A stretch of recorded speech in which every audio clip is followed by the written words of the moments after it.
एके दिवशी भर दुपारी पनवेलच्या नाक्यावरून डॉक्टर बाबासाहेब आंबेडकरांची मोटार भर वेगात चालली होती. बाबासाहेबांना खूप तहान लागली म्हणून ड्रायव्हरनं जवळच्या हॉटेलसमोर गाडी थांबवली.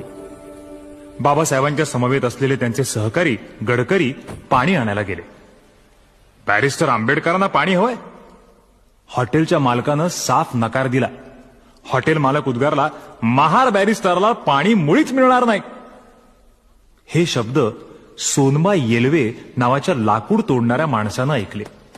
धावत पळत तो घरी गेला. स्वच्छ पाण्यानं माठ भरून आणला.